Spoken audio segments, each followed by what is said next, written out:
Per visus pranešimus daug dėmesio buvo skiriama ir daug kartų buvo akcentuojama psichologinė sveikata, na ir jai artimiausias pranešimas ir bus skirtas, jis vadinasi, kaip šiandien jaučiasi jaunas žmogus. Na, o aš ant scenos noriu pakviesti Paramos vaikams centro įkūrėją psichologę, vaikų bei psichologų psichoanalitinę psichoterapeutę Aušrą Kurienę.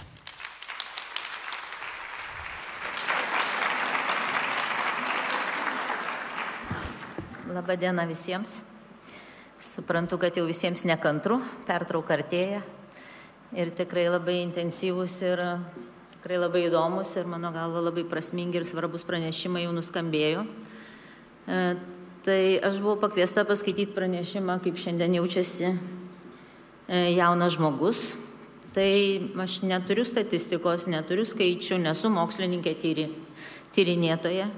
Esu psichologija praktikė ir turbūt tas mano pranešimas yra daugiau tokia refleksija, remiantis mano ir mano kolegų patirtim, stebint aplinką, tikrai analizuojant kitų mokslininkų įžvalgas ir duomenis. Tai kažkuria prasme turbūt ir man buvo svarbu susivokti, kaip mes suvokiam ir kaip mes matom šiandien jauną žmogų Lietuvoje. Tai apie ką aš norėčiau šnekėti, tai turbūt vienas dalykas yra svarbu suprasti, kuo gyvena šiandien jaunas žmogus, kur jis gyvena šiandien, koks yra ryšys tarp to, kame jisai gyvena ir ko jisai siekia, ar kuo jisai gyvena, ir tada kokie sprendimai, kaip jisai tos iššūkius ar dilemas, ar su kuo jisai susiduria, sprendžia. Tai apie tai ir bus mano pranešimas. Tai kuo šiandien gyvena jaunas žmogus? Kaip ir psichologinė raida reikalauja, mokslas sako ir tyrimai rodo, visų jaunų žmonių yra tam tikri raidos iššūkiai, raidos tikslai, ką jisai turi pasiekti, kad iš vaikystės pereitų ir taptų suaugusiu žmogum. Ir vienas iš esminių raidos tikslų yra tikrai suprasti, kas aš esu šiam pasaulyje. Tikrai suvokti savo tapatybę, atrasti savo stiprybės, atrasti savo silpnybės, atrasti savo svajones, jas įsivardinti, įsivertinti, suvokti savo kažkokius tai pasirinkimus ir panašius dalykus. Tai čia vienas iš tokių, kuo gyvena kiekvienas, aš sakyčiau, jaunas žmogus. Ar jis apie tai šneka, ar jis apie tai tyli, ar jis apie tai veikia, ar jis veikia anksčiau ar vėliau, bet tai yra vienas iš raidos tikslų neišvengiamų. Kitas raidos tikslas yra tapti savarankišku.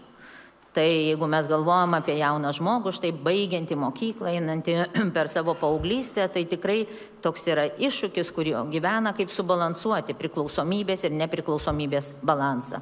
Kaip priimti kažkokius savarankiškus sprendimus, kaip išmokti prisimti atsakomybę už juos, kaip vis dar būti priklausomam santykyje su savo tėvais, mokytojais, draugais ir panašiais dalykais.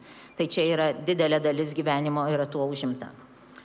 Tada štai sociologiniai tyrimai, ir čia pasiremsiu mokslininkės Mildos Pivoriūtės įžvalgom ir tyrimais jaunų žmonių, kad vienas iš tikslų, kurio jie savo suvokia, tai yra patirti sėkmę. Ir čia yra labai didelis klausimas, kas yra sėkmė. Aš nesu tikra, ar mes galų gale susitarėm, kokį žmogų mes auginam.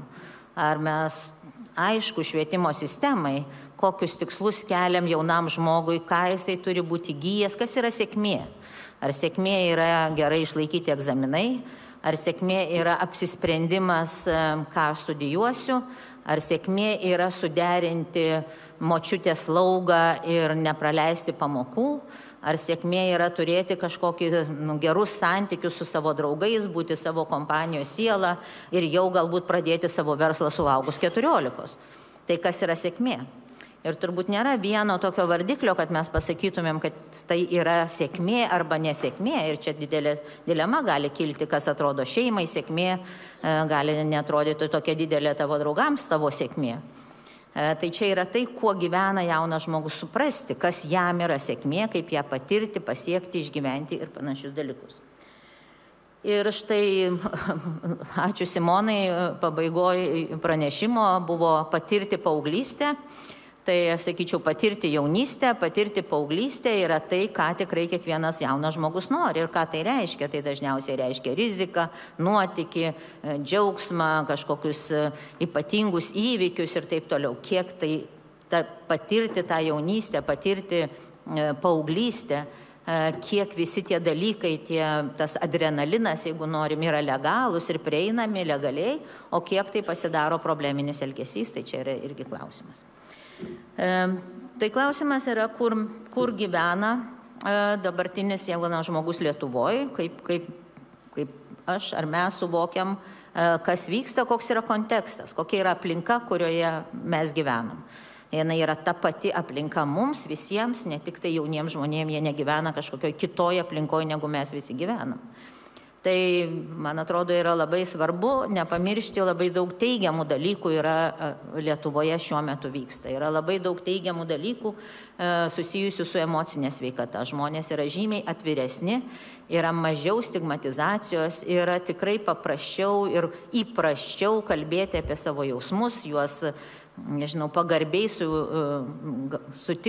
būti sutiktam, pagarbiai apie tai kalbant, tai man atrodo, čia yra labai didelė teigiama tendencija, kad emocinis gyvenimas įgauna savo labai svarbią reikšmę. Ne tik materialinis kažkoks, ne tik tai ten štai pasiekimai kažkokioj srity, bet kaip mes jaučiamės pasidarė svarbu. Ir čia pandemija, manau, suvaidino labai didelį vaidmenį. Man atrodo, yra labai gera tendencija, kad jauni žmonės štai galvodami apie savo ateitį, galvodami apie savo pasirinkimus vis labiau vertina kažkokį autentiškumą, ieškodami, kas jie tokie yra, ieškodami savirealizacijos, ieškodami, kaip geriau save pritaikyti ir tuo pat metu būdami gana atviri tokiam pasauliniam iššūkiam, pasauliniam tendencijom.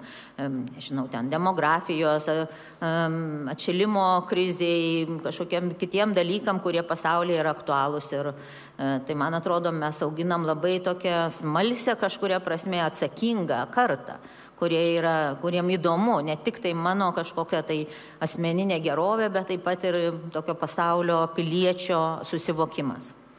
Man atrodo, kad gera tendencija yra vis tokia didėjanti sveikos gyvensenos kultūra. Aišku, jinai galbūt kartais pasiekia tokius kraštutinumus, bet man atrodo, jauni žmonės vis daugiau rūpinasi, ką jie valgo, vis daugiau rūpinasi savo fizinio kūno, vis daugiau rūpinasi savo psichologiniais dalykais ir taip toliau. Ir kartais mums atrodo, kad jie per daug ten kažko šneka ir savo diagnozių prisirenka ir net tas svetainę studijuoja. Bet man atrodo, kad tai rodo tokį norą suprasti, norą rasti tam žodžius, norą rasti paaiškinimą, kas su manim darosi. Ir aš sakyčiau, kad čia yra gera tendencija aplinkoje. Man atrodo, yra labai gera tendencija, kad yra vis daugiau galimybių gauti tau reikalingą informaciją. Yra įvairios svetainės sukurtos, pagalba savo ir visokios kitokios, yra įvairios programėlės, kur tu gali gauti pagalbą jų būdu. Gal ne visos jos taip efektyvios, kaip norėtųsi, kad paspausi mygtuką ir nusiraminimas ateis ilgam, bet kuriuo atveju yra būdai ir metodai, yra vis daugėja specialistų, žinoma, jų dar labai trūksta, bet tikrai, man atrodo, jeigu anksčiau žodis psichologas, eiti pas psichologą buvo toksai vis dar labai stigmatizuojantis ir labai reiškia jau kažkas su tavim negerai, tai man atrodo dabar yra tokia, nesakyčiau, prabanga, aš einu pas psichologą, čia toks gali būti net pasididžiavimo objektas. Ir yra daug dalykų, man atrodo, naujovių Lietuvoje, kurios tikrai yra labai svarbios. Štai įvairūs projektai, kurie nebetampa projektais. Man skambėjo labai svarbi mintis, ką sakė Islandų kolegos, kad daug tų projektų būna tokie priepoliniai. Vyksta projektas, jis labai svarbus ir jisai baigėsi, nes finansavimas baigėsi, nes viskas baigėsi, žmonės pasikeitė ir viskas to baigėsi. Tai man atrodo, kad Lietuvoje atsiranda iniciatyvos, nevyriausybinės organizacijos ir valstybinės iniciatyvos, kurios yra testinės, kurios tampa nauja paslaugų rūšim, kaip tikrai gerbiu labai kolegas, kurie Vilniuje turi Social Club, ar atviros jaunimo erdvės, ar štai terapinis ūkis, kuris Lietuvoje kūrėsi, ar kopos projektas, kuris leidžia daugybė žmonių gauti paslaugas kiekvienam Lietuvos rajone, mieste ir panašiai. Tai yra daug, mano galva, teigiamų tendencijų, kur tu, jeigu sprendi tuos savo uždavinius, kuo būti, kaip rasti save ir kaip patirti sėkmę, štai yra gerų galimybių ir tikrai daug jaunų žmonių sėkmingai tuos uždavinius sprendžia ir Jeigu jų paklaustum, kaip jautiesi, sakytų normaliai. Sakytum, ką jauti, sakytų, tai gerai, puikiai. Gerai? Ir tai yra tiesa, jaučiasi normaliai ir viskas su jais gerai. Tai jie nėra kažkuria prasme mūsų susirūpinimo objektas turbūt šiandien. Bet mes gyvenam ir aplinkoje, kur yra pilna iššūkių. Tai sprendžiant štai, kuo aš noriu būti, yra klausimas, yra dilema, kas yra ta sėkmė ir tie pasiekimai. Ar aš tikrai galiu ieškoti savęs ir ten, nežinau, nestudijuoti dar metus ir ten, nežinau, nesimokyti ten fizikos, kurios galbūt aš galvoju, kad man nereikės, ir atsibusti po 2 metų ir suprasti, kad man fizikos reikės, aš norėjau iš tikrųjų galbūt kažką studijuoti su gamtos mokslais. Tai ar tie pasiekimų ir siekimų dilema yra labai sudėtinga? Ar šiais laikais man rinktis būti dailininku, ar man rinktis būti šauliu? Čia yra labai didelė dilema, ar man eiti metus laiko į armiją, būti savanoriu, nes toks yra kontekstas, kuriame mes turim būti, ar man, nežinau, galvoti, kad aš turiu tapti specialistų, kokio aš noriu tapti, mokytoju, ar man tapti dronų valdymo specialistų. Tai čia, jeigu mes galvom apie atsakingą jauną žmogų, tai čia yra klausimai, kurie kyla. Klausimas, kaip tie klausimai įsisprendžia. Ar suaugę žmonės turi aišku įstatymą, čia nesąmonė, žinoma, arba čia sąmonė, yra spaudimas iš visų pusių, yra labai daug spaudimo jauniems žmonėms, nes mes suaugę labai dažnai žinom, kas jiems yra geriau. Mes žinom, ko jiems reikia siekti, kokiu greičiu reikia pasiekti. Mano jaunystėje tikrai, kaip pasakau, buvo paprastas gyvenimas geležinkelio bėgiais. Baigiai mokyklą, įstojai į aukštą, įstojai į eilę butui gauti, susitokiai. Tikrai dilemų buvo ženkliai mažiau. Ženkliai buvo paprasčiau jas spręsti. Pasirinkimų buvo žymiai mažiau. Dabar mes gyvenam pasirinkimų jūroje, pradedant pasirinkti maistą parduotuvėje ir pasirinkti profesiją, pasirinkti draugus, pasirinkti laisvalaikį. Tai čia yra dilemos, kur jaunas žmogus pats vienas nebūtinai priims pačius geriausius sprendimus. Jam reikės pagalbos. Klausimas, kur jinai yra ir kokia jinai yra.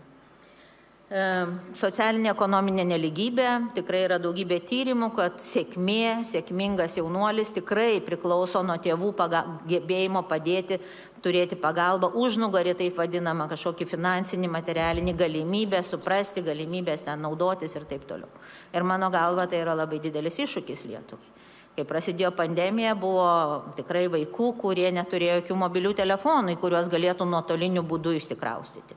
Buvo rajonas, kur neturėjo interneto žmonės, apie kokią nuotolinį mokymą mes galėjom kalbėti.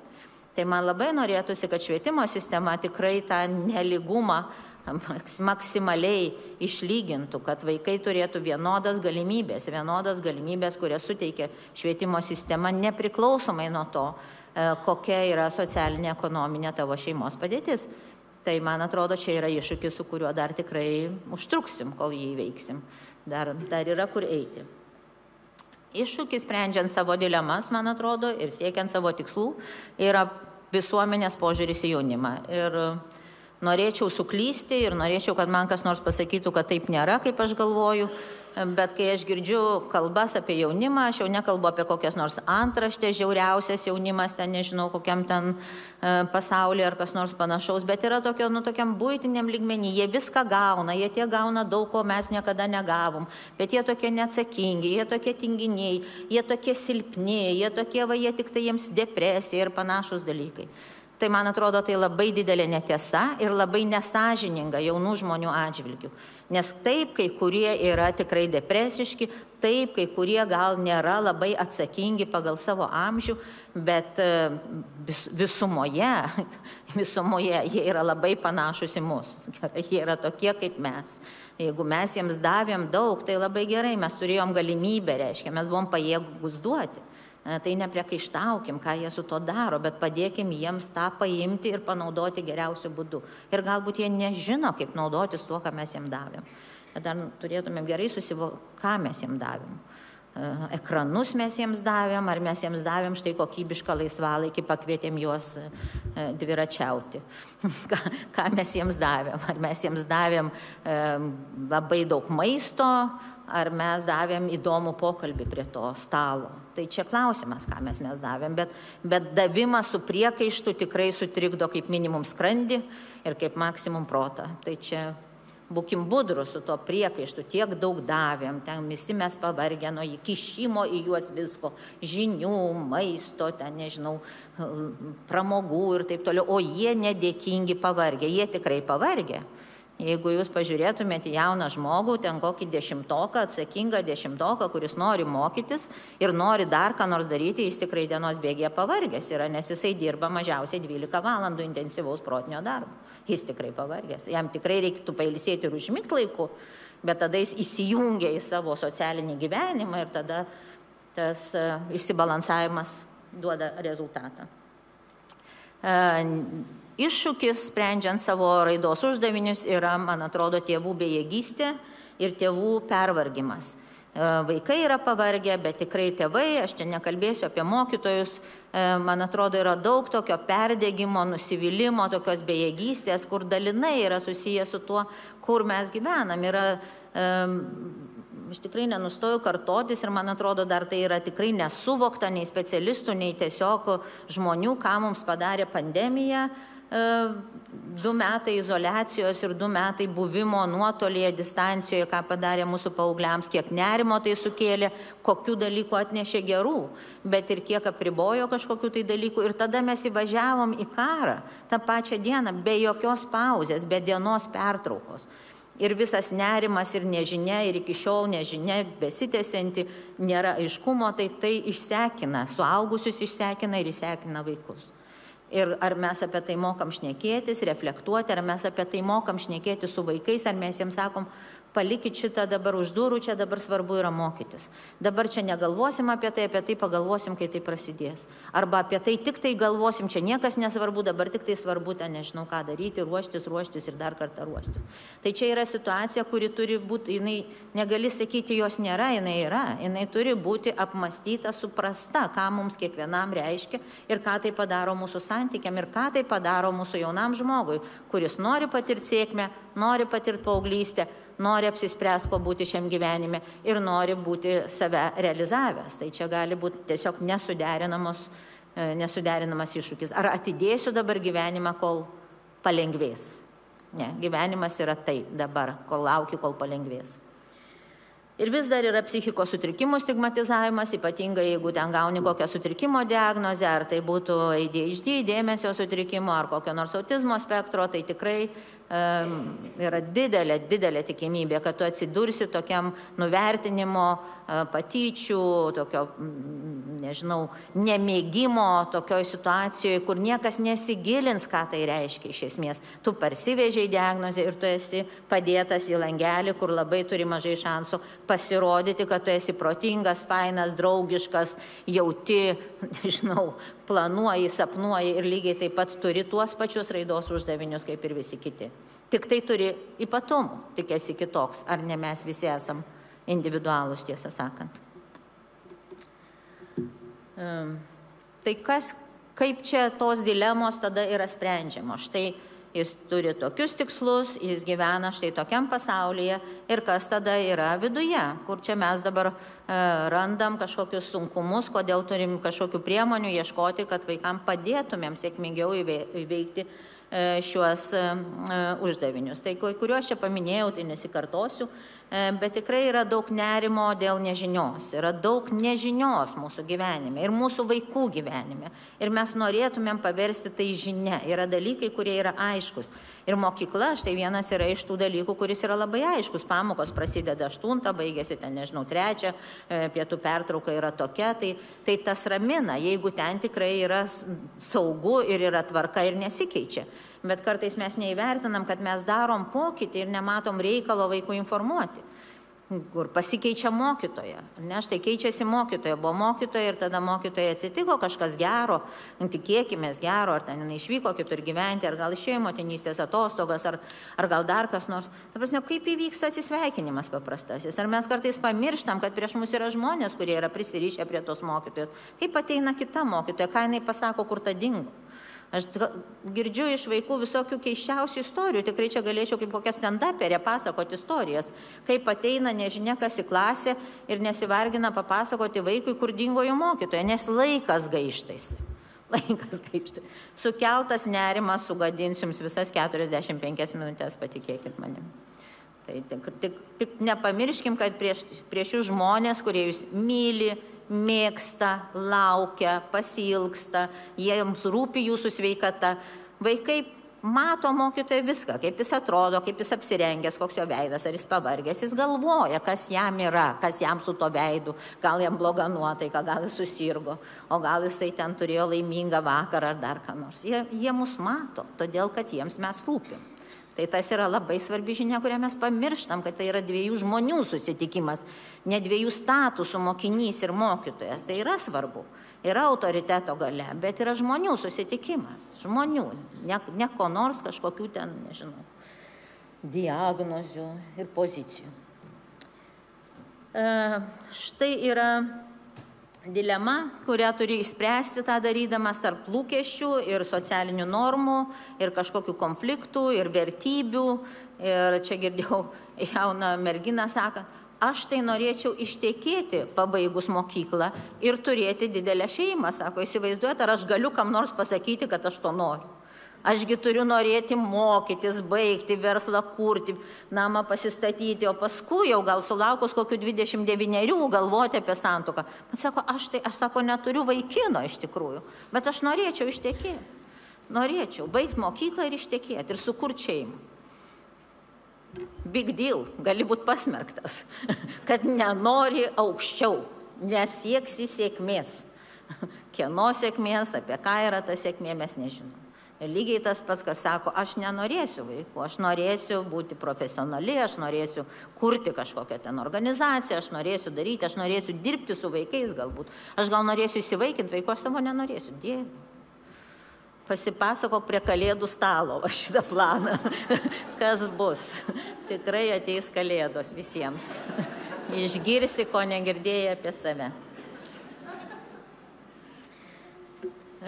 Dilema, kurie sprendžia, yra buvimo kartu ir buvimo atskirai, yra iliuzija socialinių visų tinklų ir visų technologijų, kad visi jie turi tūkstančius draugų, paklaus, kartu turi draugų, taip, kiek, 140, vakar dar 2 gavau. Gerai, kada su jais kalbėjasi, kokie jų vardai, esi kada nors jos matęs gyvai, ne ir nereikia, apie ką yra draugystė, apie žaidimą ten kažkokį, pagauk ir ten nubėg. Tai čia yra tokia vienatvė, paslėpta vienatvė ir surasti ryšių. Štai Planet Youth viena iš esminių komponentų, sako, bendraamžiai. Ir čia yra nepaprastai svarbus raidos uždavinys ir ne visi. Ir po pandemijos šita karta tikrai turi sunkumų su šito uždaviniu. Turėti gyvą, realų, normalų kontaktą, pilnavertę veiklą, legalią veiklą, kuri būtų įtraukianti, kur tu turėtum paramos ratą, kur tu rastum savo vietą grupėje, savo statusą grupėje, kur tavo idėjos būtų išgirstos ir priimtos, kur tu mokėtum šnekėti. Daug paauglių tiesiog neturi žodžių, nes jie nebešneka, jie lietuviškai nebešneka, jie nešneka apie būsenas, jie turi kažkokią ištiktukų sistemą ar ten kažkokių keistenybių sistemą. Dabar iš kur žmogus išmoksta šnekėti, paklauskit manęs. Kaip jie išmoko šnekėti, nes mama su jais šnekėjo. Yra tokių, kurie su jais nešnekėjo, su kuriais nešnekėjo, tai jų vėlavo labai kalbinis, taip sakant, vystymasi. Tai paauglystė lygiai taip pat yra labai svarbu, kad suaugęs žmogus su paaugliu šnekėtųsi žodžiais apie tai, kaip jis jaučiasi, ką jis svajoja, kas jam patinka, ko jis bijo, kas jam nepatinka, ko jis norėtų, ko jis nenorėtų. Tai nėra pageidavimų koncerto surinkimas. Pasakyk, ko tu nori, mes įvykdysim. Ne. Tai galbūt jis norėtų kažko tai. Ir tada mes galim diskutuoti, mes galim kalbėtis. Vakar manęs klausė, kaip priversti vaikus kalbėtis šeimos rate. Tai neįmanoma, bet galima įtraukti į įdomų pokalbį. Jeigu mes daliname savo įvykiais, kas įvyko su manim per dieną, jeigu ten vaiko mama dalinasi, kas įvyko su jie per dieną, tai didelė tikimybė, kad jis pasidalins. Bet jeigu mes pasisodinam ir kvočiam jį, kaip tardime, ką šiandien veikiai, ką gavai, o ką gavo Jonas, o ką tada darėt, o rūkėt, nerūkėt, tai čia ne pokalbis. Mums tai gal labai įdomus, bet jam tai tikrai ne. Čia nėra įtraukiantis pokalbis. Tai čia yra labai svarbu, kad mes kalbėtumėmės tą kalbą, kurią norim, kad jis pats su savim kalbėtųsi. Jeigu mes su juo kalbam, tu nevykėlis, čia tą blogai padarei, čia tavo nesąmonės yra, nešnekėk tų nesąmonių, nedaryk tų nesąmonių, ir tą jisai girdi nuo mažų dienų, čia tau nepavyks, tu vėl esi žioplas, tu padarai daug žioplų klaidų, tu nesistengi, tu neatsakingas, tai yra jo vidinė kalba. Tai kai jam kas nors nesiseka, jis žino, jis yra žioplas, neatsakingas, jam nepavyks ir taip toliau. Tai kad pakeistumėm jo vidinę kalbą, turim jo išorinę kalbą, jo išorinę klausą pripildyti kitokią kalbą. Tai dabar kokie yra sprendimai? Kaip jau sakiau, daug jaunų žmonių ir didžioji dauguma jaunų žmonių tikrai išsisprendžia šitą savo dilemas ir įveikia raidos tikslus legaliais, priimtinais, gal kai kurie pavaikšto klystkeliais, bet atranda savo kelius, be didesnės išorinės pagalbos. Ir mes galim galvoti, kas tai nulėmė, tai tikrai nulėmė štai turėjimą žmonių. Jeigu galvot, kas yra psichologinis atsparumas, tai vienas dalykas yra žmogaus suvokimas, kas jis toks yra. Ar jisai žino, kad jis yra protingas, jis yra, nežinau, sumanus, jis yra vertas meilės, jis yra galintis padaryti dalykus. Tai čia yra viena dalis, ką žmogus apie save suvokia. Kita dalis yra, ką jis aplinkui turi. Ar jis turi žmonės, kurie jam padeda, žmonės, kurie jį užjaučia, žmonės, kurie jį pamoko, žmonės, kurie jį sustabdo, kai jis daro negerai ir pasako, ne, ta prasme, vaikams alkoholio nepilam. Tai yra labai aiški žinia. Tai yra žmonės, kurie yra šalia, kai tau reikės. Ir tada yra gebėjimai, ką jis gali. Mes kažkokius gabumus vis priskiriam šokiam ir dainom. Tai žmogus turi labai įvairių gabumų. Jis gali būti atidus detalėm, jis gali būti labai draugiškas, jis gali būti labai užjaučiantis, čia gali būti gebėjimas padėti su mažais vaikais, mokėti žaisti, gali būti nepaprastai gebėjimas, kurio neturim, nebūtinai visi turim. Tai pamatyti jo galėjimus ir taip toliau yra labai svarbu ir todėl štai tokie vaikai augantis įveikia, sėkmingai įveikia, jie atranda savo kelią. Gal ne taip geležinkelio bėgiais rėdėdami, gal dar paklaidžioja, gal pasiima kažkokius metus kažkam, kažkokiose veiklose, gal pakeičia štai ir tuos dalykus ir ta fizika susivokia, kad nori, išsilaiko papildomai ir pasirenka gyventi taip, kaip gyventi. Bet yra vaikai, kurie sprendžia tas dilemas, štai kaip aš pavadinau, nesprendimais. Kai yra labai sunku ir galit patikėti, kad kiekvienas iš to sprendimo, jeigu tu jautiesi nesėkmingas, jeigu tu jautiesi nevykėlis, jeigu tu jautiesi nežinantis ką, jeigu tu jautiesi nuvilintis savo mokytojus ir savo tėvus nuolat, tai tikrai gali sukelti kančią. Tai tikrai gali sukelti liūdesį ir tai tikrai gali sukelti bejėgystę. Ir tada štai nesprendimai yra priemonės, kurios gali būti vaikui labai žalingos ir pavojingos. Tada ateina kvaišalai, kurie padeda nusiraminti. Tada ateina savižala, valgymo sutrikimas kaip metodas sukontroliuoti kažką, ko tu visiškai negali sukontroliuoti ir įvairūs kitokie sunkumai arba net ir sutrikimai, kur tikrai jau be pagalbos neįveiksi tokių dalykų. Tai kvaišalų vartojimas, perdėtas ekranų laikas, tikrai sutrikęs miegas, aš tikrai džiaugiuosi tais tyrimais. Ir tikrai džiugina, kad net 86% štai tų moksleivių sako, kad jie gali gauti, jaučia šilumą ir rūpestį iš savo tėvų ir jaučiasi saugus namuose 92%. Ir tikrai mane glumina skaičius, kai jauni žmonės, 36%, o mergaičių buvo dar mažiau, sako, kad jie buvo atsipalaidavę per paskutinės 2 savaitės. Ar jūs įsivaizduojat? Dabar nors sekundžiai stabtelkim ir pagalvokim, kada jūs jautėtės paskutinį kartą atsipalaidavę. Ir jeigu jūs nesijautėt, tai darykim ką nors gerai, tai pagalvokit, ką jau prisiplanavot. Štai kaip sakė, penktadienį šiandien, tai ką prisiplanavo šeštadienį, kurioj vietoj atsipalaidavimas ateis. Ar ten šlavinėsitės nuo ryto iki vakaro konfliktus keldami? Ar tikrai jau štai ką nors veiksit su savo šeima, kas bus tikrai malonaus ir atpalaiduojančio.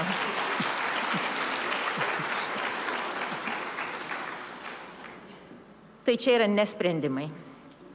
Kokie sprendimai? Tai aš jau čia nieko negaliu pasakyti daugiau negu buvo pasakyta. Sprendimai, man atrodo, buvo įvardinti ir gal džiaugiuosi, kad kažkuria prasme nežinodama projekto viso esmės, tai galvojimas yra turbūt tą pačią kryptim, man atrodo, yra labai svarbu sutikti jauną žmogų ten, kur jis yra ir koks jis yra, pamatyti jį pirmiausiai, o paskui jau turėti jam labai daug receptų, kaip jam pasikeisti. O gal nereikės, gal jeigu pamatysim, gal jeigu pasišnekėsim, gal mums patiks, gal mes suprasim, gal jis mums duos receptų, kaip atsipalaiduoti, tiesą sakant, gal net padės.